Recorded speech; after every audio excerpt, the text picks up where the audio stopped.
Hey Kimberly, it's so nice to have you on the show today. How are you doing? Thank you for having me. Beautiful. And thank you so very much for being here. You see, I truly appreciate it.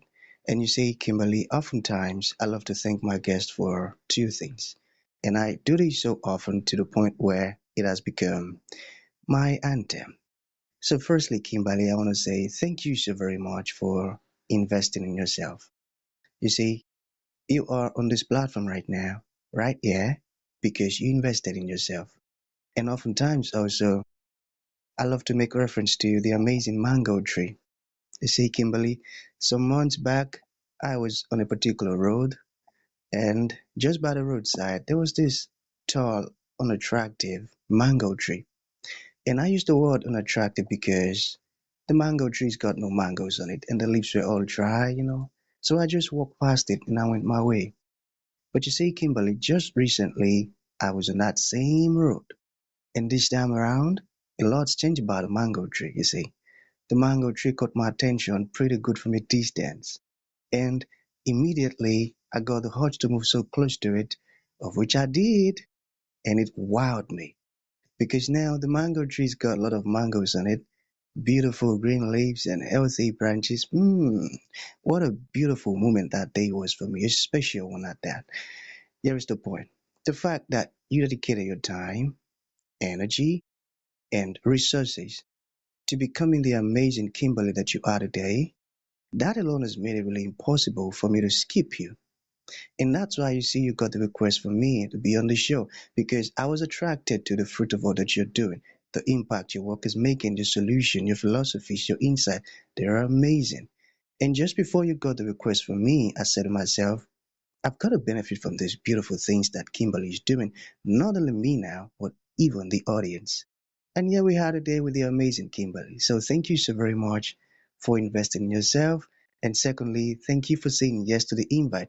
Because if you had said nope, there was nothing Elisha could do about it. Thank you so much. Thank you. Beautiful, beautiful. So let's get started. You see, I'm quite excited to have you on the show today, Kimberly, for let's say two reasons. Firstly, my interest in knowledge seeking. I believe in order for one to transition from a terrible situation to that of a beautiful one, Kimberly, I believe it takes the application of knowledge, quality information, and not just knowledge now, but the application of it.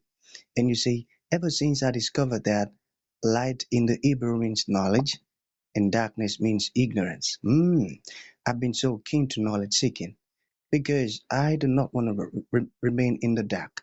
So that's going to make our conversation today very, very important to me and even to the listeners. The second reason why I'm excited to have the amazing Kimberly on the show is for the sake of the audience now. You see, Kimberly, we live in an age where knowledge is as information is as abundant as grains of sand. We've got lots of information flying out there. So these folks trust me for quality, high opening, and very important information, of which I am totally convinced that our conversation is going to be insightful and impactful. So, for that reason, Kimberly, let's get started with your introduction. Talk to us about your personal or professional journey, because right now we are just so curious. We want to know how Kimberly got here. Then, afterwards, I've gotten some beautiful questions for you. Okay, Kimberly, over to you. Awesome. Awesome. So I got here. Where I started, I was adopted. Um, had a rough upbringing, a lot of different things I had to try. Then I started to feel like I had a bigger purpose. I got into self-soothing, self-healing, and I'm kind of used to being isolated. Started teaching and feeding my mind, overcoming other obstacles all through, like I really have just striking peace in my life the past 3 years. Um, have children, was in an abusive relationship, decided I was done with dealing with anything negative and put all my energy into turning my life around. And like you said, knowledge is very important. I hired mentors, a lot of reading, a lot of self-discipline to get me where I am here today. Now I am a coach, a life coach. I help people with personal development and building positive habits and ready to help the world. Beautiful. I love the last part. Help the world. And that's one of my favorite words to say, the word help. And the fact that you went through all of these things and you came out of it. And now you're using your solution, therefore, to help folks who might be stuck on the same things, in the same thing you came out of. That's very, very inspiring. And you say, Kimberly, I've heard of stories of folks who didn't even survive it. I tell you, who are still stuck in it till now. So folks like that now, when they get to listen to your story, they would have this like hope now, you see. For Kimberly to go through all of these things and come out of it, then that means I've got hope too. I can also come out of it. Beautiful. So I wanted to ask, this particular one, um, what is life recalibration? Get it? Life recalibration. Or should we? Okay, there we go. Okay, Uh, okay, realize where you're at, okay. gathering yourself, and coming up with a solution. Can you hear me? Oh, you're just saying okay to what I'm saying. Yeah, I can hear you now. I'm sorry. Oh, okay. So, did you get that? Okay, all right. So let's begin from here. Okay, for someone who wants to change their life like right now, you shared your story and it's really inspiring. And okay, how did Kimberly did it? How did she go through all of this stuff? I also want to change my life right now, today. What steps or insight or tips can you share with people like that? To realize you are not a victim, that you have the control to change your life, and you do not have to put up with anything that you are not pleased with in your life. Cutting out toxic people, ignoring negativity, and transmuting that energy into yourself to work hard to rewire your brain so you can think differently and come up with different ways to change your life and executing those ways. Hmm, hmm, beautiful. I got that. So how do you help people break generational trauma? We start off with building positive habits because the positive habits will break the negative thought process. So the positive habits will not have you stuck in depression and just waddling in your pain. Once we break the positive or break the negative thought process, then you'll see the light, and then we can go from there. But it's all about the positive habits: waking up, meditating, praying, whatever you believe in, grounding yourself, and then getting your body into action. Beautiful. I got that. Okay, so about the positive habit now. How can one get so consistent, and is there like some practical way to go about it? Building the habit, the positive habits. Yeah, consistency is obviously key. It's not an overnight thing. Every day you work towards it, it's a win.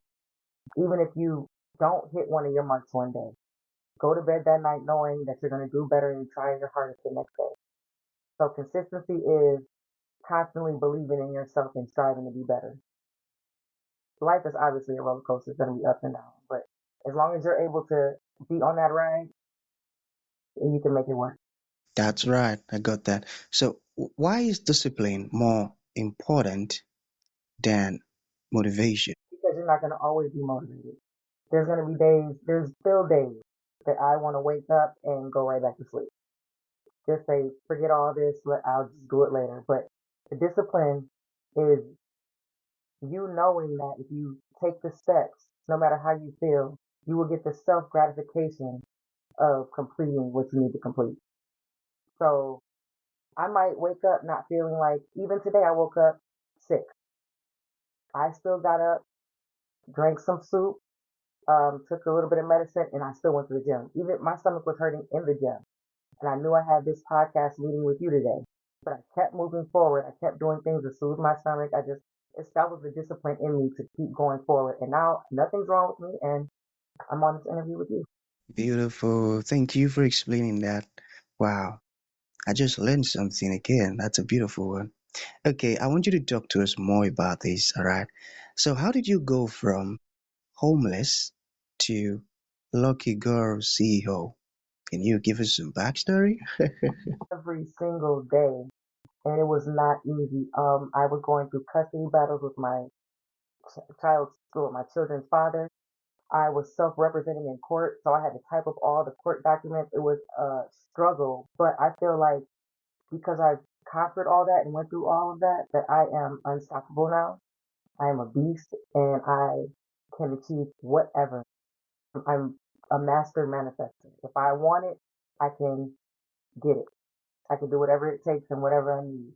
But it was a struggle, and I have my two children. I had to be there for them. I'm homeschooling now, but in the beginning they were still going to public school. So I was homeless, no car, no anything. I started from absolute scratch, and now I'm in a three-bedroom home, 3 stories. My children, I homeschool my children. I am a CEO. I run my own business. I have started the coaching program. I have a mid-level tier and an elite level tier where I work in groups or one-on-one with people to um, change that. Amazing. Everything about your story is screaming hope, hope, hope, and hope. You see, I tell you, not many people, I keep saying this stuff, not many people truly survive things like that. So getting to listen to you and listen to our conversation now, very, very inspiring, I tell you. So you mentioned your coaching program. Can you talk to us more about it? How is your approach like? Well, in my Instagram stories, I would leave call to actions and say if I say inbox me potential if you want to reach your potential, and somebody would inbox me potential, I would find out what they're struggling with in what areas because I'm a life coach. I push fitness a lot because moving your body, getting your blood circulating lightens your mood and brings you up, raises your energy. So it's not all about fitness, but I try to find out where they're struggling with, and 10 times out of 10, my program can help them with it because I'm changing your eating habits, giving you your specific macros to what body goal you would like. So you're just basically coming in the program to be the best version of you. And working every day towards being the best version of yourself is automatically going to change your mood, heighten your frequency. It's going to solve every problem you have. So that's why I say 10 times out of 10, my program will help. Beautiful, beautiful. That's a great approach, and I love it. So while you were talking earlier, you used the word unbreakable. So what does that? What does being unbreakable mean to you? I'm going to find a solution. So there's nothing that can have me in a stagnant position, nothing that can hold me back, nothing I haven't seen or been through before. I'm unbreakable. I love that. See, I clap for you. Okay, we still have just two more questions to go. All right. So what mindset shift helped you the most? Through the healing process. The fact that ever since I came into awareness, because like I said, I was adopted, so I've always had things that I've had to battle with mentally. I just feel like I was brought here for a reason. So anything presented to me, I need to find the moral to it, the moral of it, and see that it's more than just an issue or an obstacle. It's something I need to conquer. Read deeply into it, and it's for me, not against me. Everything happens for me, not against Everything happens for me, not against me. Powerful words. So what is that thing you wish more people knew about trauma recovery? me. You don't heal from your wounds. You learn how to live with them, and you become one with them. And I feel like if you are able to become one with your wounds, you can help somebody with the similar wounds you have. That's right. Okay, Kimberly, it has been an interesting moment with you on the show. To bring this to an end, what would you like to leave the audience with, like a final thought?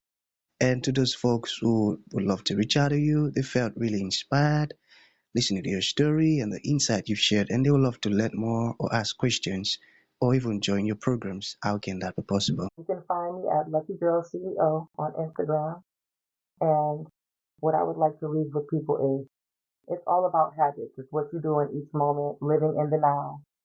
And what you're going through is extremely temporary. I won't say don't focus on it because I always preach about living in the now, but it's extremely temporary. And if you have the positive habits and do what you need to day by day, little by little, step by step, you will win.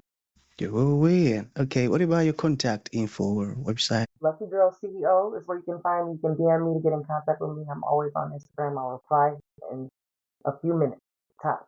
Lucky Girl CEO. Beautiful. Awesome. Awesome. What you're going through is extremely temporary. I got that.